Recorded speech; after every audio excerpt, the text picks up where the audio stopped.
अस्सलाम वालेकुम। हाँ जी, तो कैसे हैं सब? उम्मीद करता हूँ कि आप सब मेहनत कर रहे होंगे और जो मेरी पिछली वीडियोस की बातें हैं उन्हें आप लेके जो है ना बड़े खुश हुए होंगे, जो क्योंकि उसमें जो इन्फॉर्मेशन थी वो आपको मिली है। अच्छा, तो जैसे मैंने पहले कहा था कि जी मैं इंशाल्लाह साथ साथ लैब भी करवाऊँगा, तो आज हमारी पहली लैब है। आज हम एक कंप्यूटर के ऊपर विंडोज़ 10 इंस्टॉल करना सीखेंगे। ठीक है, अभी थोड़ी देर में हम लैब में चलते हैं। इंशाल्लाह लैब में जाके हम लोग विंडोज़ 10 इंस्टॉल करना सीखेंगे। बिल्कुल बहुत सिंपल है। उसके लिए हमें एक बूटेबल यूएसबी चाहिए और विंडोज़ 10 चाहिए, जो कि हम यूएसबी के ऊपर बनाएंगे। फिर हम उसको एक वर्क स्टेशन के ऊपर या कंप्यूटर के ऊपर इंस्टॉल करेंगे। कुछ चीज़ें हैं जो कि मतलब मैं आपको बता दूं, कंप्यूटर और लैपटॉप, ठीक है, इसका सेम प्रोसीजर था विंडोज़ इंस्टॉल करने का। आइए चलते हैं लैब में। बिस्मिल्लाहिर्रहमानिर्रहीम। तो जैसा कि मैंने आपको बताया था कि अभी हम लैब में आ गए हैं। ठीक है, तो लैब में आके मैंने आपको बता दिया था कि हमें एक यूएसबी चाहिए, चाहे वो 8 GB की हो जाए या 16 की या 32। उसमें विंडोज़ 10 जो है ना हमने बनाई हुई हो, ये मैंने विंडोज़ 10 इसमें बनाई हुई है। ठीक है, अब ये मैं उस पीसी पे आ गया हूँ, लैपटॉप पे, जिस पे हम अपनी विंडोज़ इंस्टॉलेशन करेंगे। बिल्कुल सिंपल तरीका है। बूट डिवाइस को किस तरह चेंज किया जाता है ये मैं आपको बता देता हूँ। ठीक है, बूट डिवाइस को चेंज करने का बहुत सिंपल तरीका है, वो आप बायोस में जाके कर सकते हैं। बायोस में जाके अपडेट करने के बाद तो अब हम इसमें इंस्टॉलेशन का प्रोसीजर शुरू करेंगे। बिल्कुल कूल डाउन, बिल्कुल रिलैक्स, आपने परेशान नहीं होना। मैं सब कुछ आपके सामने करूँगा। सबसे पहले मैं सिस्टम को ऑन करता हूँ और इसका बूट डिवाइस में चलाता हूँ F9 से। ठीक है, यहाँ पे वो मुझे बता रहा है कि मेरे पास 2 हार्ड ड्राइव्स हैं। ठीक है, एक मैंने SSD लगाई हुई है, एक मैंने हार्ड डिस्क ड्राइव दूसरी लगाई हुई है। ये बूट डिवाइस ऑप्शन होती है। मैं किसी और वीडियो में आपको सारी जो है ना बायोस के बारे में पढ़ा दूँगा। अब मैं इसमें USB प्लग इन करता हूँ जो मेरी विंडोज़ 10 की है। ठीक है, अब मैं इससे विंडोज़ 10 की USB प्लग इन करता हूँ और इसे रीस्टार्ट करता हूँ। शॉर्ट कमांड्स होती हैं, जो लोग परफॉर्म करते हैं और दूसरे जो कम जानते हैं वो परेशान हो जाते हैं कि शायद कोई एक्सपर्ट कंप्यूटर चला रहे हैं। मैं आपको साथ साथ शॉर्ट जो कीज़ हैं वो भी बताता रहूँगा। जैसे कि भी कंट्रोल ऑल्ट डिलीट के साथ मैं इसे रीस्टार्ट करूँगा, फिर मैं प्रेस F9 करूँगा तो अब ये मुझे USB ज़रूर दिखाएगा। देखिए, अब जिसने मुझे USB दिखा दी है कि जिस USB में विंडोज़ बनी हुई है। अब मैं इसे एंटर करके विंडोज़ स्टार्ट कर देता हूँ। पहला स्टेप ये है कि हमने USB एंटर करनी है। ठीक है, और विंडोज़ को बूट करवा के हमने USB का पाथ दे देना है। देखिए, बायोस होती है basically input output operating system. वो उसके ज़रिए हम लोग कंप्यूटर को बताते हैं कि आपने सबसे पहले इनिशियल स्टेज जो है फाइल्स हार्ड ड्राइव से पिक करनी है, USB से पिक करनी है या डिस्क ड्राइव से पिक करनी है। जिस तरह ये USB को रीड कर रहा है, बिल्कुल ऐसे ही ये डिस्क ड्राइव से होता है। आप डिस्क ड्राइव में विंडोज़ डाल के प्रेस F9 से आप इसे बूट करवा सकते हैं। जो है ना आपके पास सामने लोगो आएगा और उसके सामने ये आपके सामने पहली स्क्रीन आ जाएगी। कुछ भी नहीं आपने करना, जस्ट इसको आपने नेक्स्ट कर देना है। उसके बाद ये आपको पूछेगा कि विंडोज़ इंस्टॉल करनी है। मैं कहूँगा जी यस, इंस्टॉल नाउ। आगे ये अपनी सारी ड्राइव चेक करेगा किस में विंडोज़ की फ़ाइल पड़ी हुई हैं। एक दफ़ा CD ड्राइव भी चलेगी। जब उसे पता चल जाएगा कि मुझे विंडोज़ USB से इंस्टॉल करनी है तो वो USB को रीड करके आगे फर्दर चलना शुरू हो जाएगा। जैसे जैसे ये विंडोज़ के ड्यूरिंग ये वेट वाला निशान आएगा, या मतलब सिस्टम फाइल रीड्स कर रहा होगा। ठीक है, मैं आपको फर्दर और बेसिक चीज़ें इसके साथ साथ बताता रहूँगा ताकि आपका टाइम वेस्ट ना हो। यहाँ पे अगर आपके पास की है विंडोज़ की ऑलरेडी पड़ी हुई तो आप लगा लें, नहीं तो इसे अभी फ़िलहाल के लिए बाईपास कर दें। ठीक है, तो बाईपास करने के बाद ये अपनी की को बाईपास करेगा और आगे हमें इसका लाइसेंस एग्रीमेंट है उसे हमने एक्सेप्ट करना है और नेक्स्ट कर देना है। देखिए, बिल्कुल जो है ना फर्दर सिंपल प्रोसेस है। यहाँ पे 2 ऑप्शंस दे रहा है। कह रहा है जी अपग्रेड विंडो, आप विंडोज़ 7 पे और उसे अपग्रेड करना चाहते हैं या कि कस्टम इंस्टॉल पे न्यू विंडोज़ करना चाहते हैं। मैं उसे कहूँगा नहीं जी नहीं, मैं न्यू विंडोज़ जो है ना वो इंस्टॉल करना चाहता हूँ। और यहाँ पे वो पूछेगा कि जी आपके पास जो है ना किस ड्राइव में आप विंडोज़ इंस्टॉल करना चाहते हैं। देखिए, मैंने आपको बताया था मेरे पास 2 हार्ड ड्राइव लगी हुई हैं, एक SSD लगी हुई है। अब मैं SSD की सारी ड्राइव्स तोड़ के, ठीक है, तो उसमें विंडोज़ इंस्टॉल करूँगा। देखें, ये जो है ये सिस्टम रिज़र्व पड़े हुए हैं। ठीक है, बैकग्राउंड नॉइज़ के लिए माज़रत चाहता हूँ क्योंकि मैं इस वक्त अपनी लैब में बैठा हूँ और मेरी लैब जो पब्लिक प्लेस के साथ ही है और इस वजह से वहाँ पे थोड़ा शोर होता है। कोशिश करता हूँ कि आपका फोकस मेरी बातों पर ही रहे और काम पर रहे। अच्छा जी, अभी हमने ये सिस्टम रिज़र्व है इसको भी हम डिलीट कर देंगे। बहुत लोग परेशान हो जाते हैं जी, विंडोज़ इंस्टॉल करते वक्त हमारा डेटा डिलीट हो जाता है, वो भी मैं बता देता हूँ क्यों हो जाता है। अब देखिए इसमें मेरी विंडोज़ थी, मैं इसको भी डिलीट कर देता हूँ। उसके बाद देखें कोई भी जो है ना चीज़ नहीं एक्स्ट्रा बची हुई। ये जो है ना स्टोरेज 1, स्टोरेज 2 और एक्स्ट्रा स्टोर, ये मेरी जो दूसरी हार्ड ड्राइव है उसकी जो है ना पार्टीशंस हैं, उसमें मेरा डाटा पड़ा हुआ है। और जो मैंने एसएसडी लगाई हुई है उसकी 2 पार्टीशंस मैंने की हुई हैं, एक 100 GB की हुई है, एक 132 GB की। बेसिकली 250 GB मेरी सैमसंग एसएसडी ईवो है 850 वेरिएंट वाली। मैं अब चाहे इसको क्रिएट कर लूँ न्यू करके, ठीक है, तो ये क्रिएट हो जाएगी। अदरवाइज़ मैं इसको डायरेक्ट ही नेक्स्ट कर दूँ तो वो खुद ही अपनी रिज़र्व फाइलें और सारा कुछ क्रिएट कर लेगा। देखिए मैं आपको फिर बता दूँ, जिस ड्राइव्स में डेटा पड़ा हुआ है उनको आपने कुछ भी नहीं करना, ठीक है, सिर्फ ये पार्टीशन को करके आपने नेक्स्ट कर देना है। ये खुद ही अपनी पार्टीशन क्रिएट कर लेगा और फाइल्स को कॉपी करना शुरू कर देगा। यहाँ पे आपको कुछ जो है ना वेट करना पड़ेगा, क्योंकि ये सिस्टम जो है ना इस फाइल को रीड करके तो काम करेगा। अच्छा, एक दो और चीज़ें मैं आपको बताता चलूँ। कभी कभी आपकी विंडोज़ इंस्टॉलेशन में कोई इशू आएगा कि जैसे सिस्टम जो है ना उसे रीड नहीं कर रहा, या सिस्टम आपको कह रहा है जी GPU partition error, MBR partition error. वो मैं उनके ऊपर एक अलग वीडियो बनाऊँगा इंशाल्लाह, आपको प्रॉब्लम ना आए, क्योंकि अभी जो है ना पार्टीशन मेथड चेंज हो रहे हैं। तो पार्टीशन मेथड चेंज होने के बाद जो है ना वो बड़ा इशू पड़ता है जो नॉर्मल यूज़र है। मैं चाहता हूँ कि नॉर्मल यूज़र जो है ना वो भी इन चीज़ों को समझे।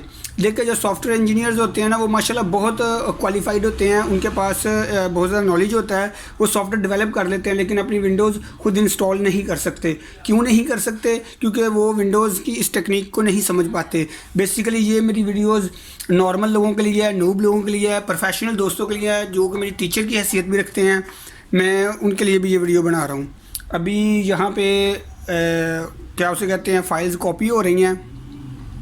तो फाइल्स जैसे कॉपी हो रही हैं, मैं आपको साथ साथ बताता चलूँ, शॉर्ट कीज़ होती हैं। बायोस के बारे में बात हो रही थी। बायोस के बारे में यही बात है कि हर सिस्टम का एक ऑपरेटिंग सिस्टम होता है जिसे basic input output operating system कहते हैं। BIOS input output basic input output operating system, ये बेसिकली एक कर्नल मेमोरी में लोड होता है और इसमें कुछ फाइल्स होती हैं जो कि सिस्टम को बताती हैं कि अभी जो आपने इनिशियल स्टेज लेनी है वो यूएसबी से रीड करना है। अभी जो इनिशियल स्टेज लेनी है तो हार्ड ड्राइव की रनिंग फाइल्स को पकड़ना है या सिस्टम की हार्डवेयर को चेक करना है। ये सारी चीज़ें उस बायोस में सेव होती हैं, डेट और टाइम सेव होता है उसमें। अब सिस्टम जो है वो एक दफ़ा रिस्टार्ट मांगेगा, आपने इसे रिस्टार्ट होने देना है। और इस दफ़ा आपने यूएसबी या तो उतार देनी है, या फिर अगर आपने बायोस से यूएसबी को 5 सेकंड दिया हुआ है, अब आपने बायोस में उसे उस हार्ड ड्राइव से बूट करवाने देना है जिसके ऊपर आपने विंडोज़ इंस्टॉल किया है। मैंने यहाँ पे एसएसडी पे विंडोज़ इंस्टॉल की हुई थी, तो मैं यहाँ पे उसे एसएसडी से बूट करवा रहा हूँ।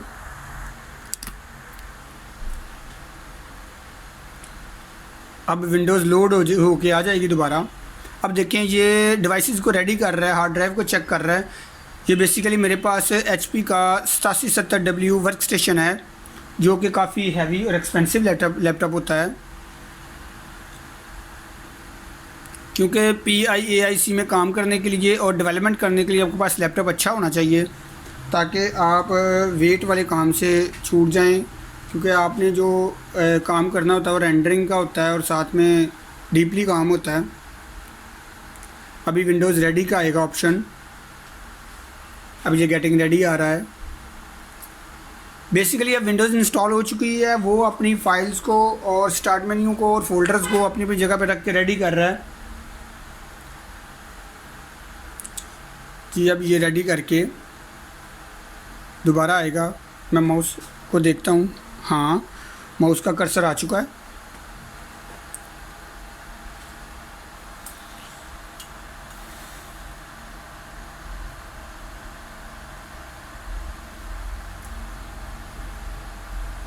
अभी विंडोज़ की जो फाइल हैं उनको लोड करके अपना काम कर रहा है।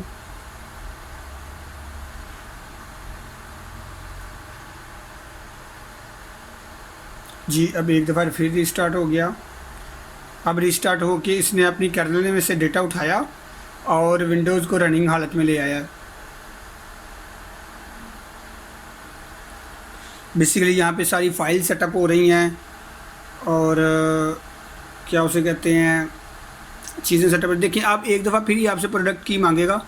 मैं इसे इस वक्त जो है ना डू दिस लेटर पे कर देता हूँ, क्योंकि मेरे पास इस टाइम प्रोडक्ट की नहीं है। फिर आप जी इससे ये पूछेगा कि आपने इसे इंटरनेट से अभी कनेक्टेड करना है। मैं इसे कॉम्प्लिकेटेड नहीं होने देता, अभी इसे स्किप करता हूँ इस सब्जेक्ट इसका टॉपिक को भी।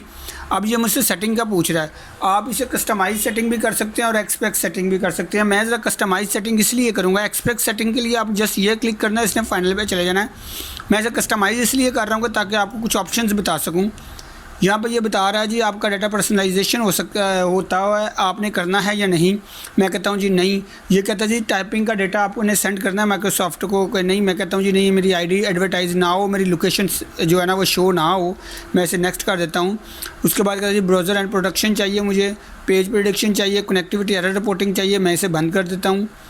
नेटवर्क कनेक्शन का बता रहा है, सेंड एरर डायग्नोस्टिक का कह रहा है। मैं इन दो चीज़ों को बंद कर देता हूँ। और मैं आपने बिल्कुल इसी तरह स्टेप बाय स्टेप करते रहना है जिस तरह मैंने आपको किया है। अब ये बिल्कुल रनिंग हालत में आ जाएगा।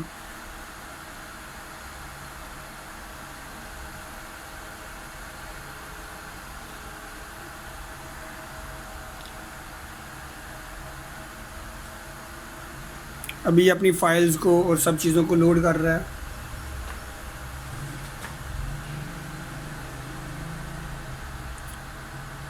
एक दो दफ़ा ये स्क्रीन को फ्लैश करेगा अपनी फाइल्स वगैरह रखने के लिए। देखा कितने आसान तरीके से हमने इसे इंस्टॉल कर लिया।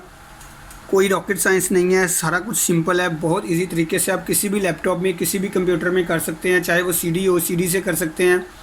चाहे वो आपके पास डीवीडी हो, डीवीडी से कर सकते हैं। अगर आपके पास यूएसबी बनी हुई है तो बहुत अच्छी बात है, क्योंकि यूएसबी से फाइल्स जल्दी लोड हो जाती हैं।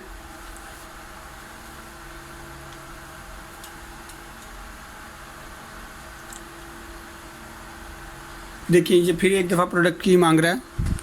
मैं इसे डू दिस लेटर कर देता हूँ, स्किप कर देता हूँ और कस्टमाइज को जो एक्सपेक्ट सेटिंग कर देता हूँ।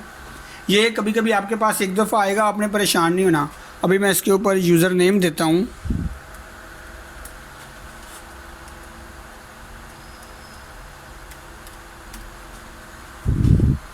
अगर आपने पासवर्ड देना है तो दे लें, अदरवाइज़ कोई पासवर्ड की ज़रूरत नहीं है। अच्छा, एक और काम की बात आपके लिए, इसमें दो यूज़र्स होते हैं, ठीक है। हो गया एक जो यूज़र भी मैंने बनाया अपना, एक सिस्टम का अपना एडमिनिस्ट्रेटर यूज़र होता है। ये मैं आपको नेक्स्ट वीडियो में बताऊंगा कि ये इन दोनों का मकसद क्या होता है, क्यों हमें एडमिनिस्ट्रेटर पे काम करना चाहिए, हमें यूज़र पे काम नहीं करना चाहिए। क्योंकि हम लोग सॉफ्टवेयर का काम करेंगे जो कि डायरेक्टली हार्डवेयर पे बात करेगा, तो इसलिए एडमिनिस्ट्रेटर के ऊपर कुछ रिस्ट्रिक्शंस होती हैं। सिंपल अकाउंट पे एडमिनिस्ट्रेटर के ऊपर रिस्ट्रिक्शंस नहीं होती, तो इसलिए हम लोग एडमिनिस्ट्रेटर से लॉगिन करेंगे।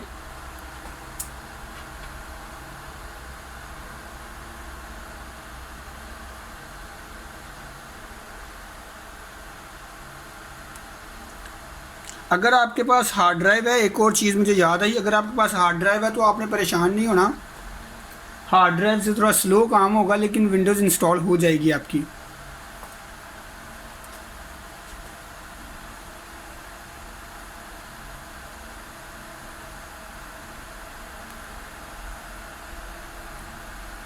थोड़ा टाइम लेगा। मैं वीडियो को स्किप इसलिए नहीं कर रहा कि कई दोस्त कहते हैं जी वीडियो को स्किप करके पता नहीं कौन कौन से स्टेप कर लिए, तो मैं इसलिए लाइव कैमरे के सामने कर रहा हूँ। ये देखें जी हमारी विंडोज़ इंस्टॉल हो चुकी हुई है, ठीक है। अभी हम जो है ना इसके ऊपर सेटिंग कर सकते हैं, इसकी आइकन डेस्कटॉप पे ला सकते हैं, जिस तरह बहुत सिंपल है। ये देखें, मैं पर्सनलाइज में जाता हूँ, थीम्स में जाता हूँ, डेस्कटॉप आइकन पे जाता हूँ, इनको सबको टिक कर देता हूँ, इसे ओके करता हूँ और इनको ऑटो कर देता हूँ। आज की हमारी लैब पूरी हुई, ठीक है। ये हमारा आज का लैब का जो लेसन था वो कंप्लीट हो गया। बाकी फ़र्दर जो है हम इंशाल्लाह नेक्स्ट वीडियो में इसको देखेंगे कि हमने क्या करना है। अब आप अपनी यूएसबी उतार सकते हैं, ठीक है। ये जो विंडोज़ 10 की यूएसबी मैंने बनाई थी, ठीक हो गया। तो अभी इंशाल्लाह जो है ना हम इसी विंडोज़ पे नेक्स्ट फ़र्दर काम करेंगे। मैं आपको आईडीई बनाना सिखाऊंगा, डेवलपमेंट एनवायरनमेंट बनाना सिखाऊंगा, इसको सर्वर बनाना सिखाऊंगा और इसके ऊपर आपको वो तमाम चीज़ें बनानी सिखाऊंगा जो कि हम लोग PIAIC में पढ़ेंगे और डेवलपमेंट में पढ़ेंगे।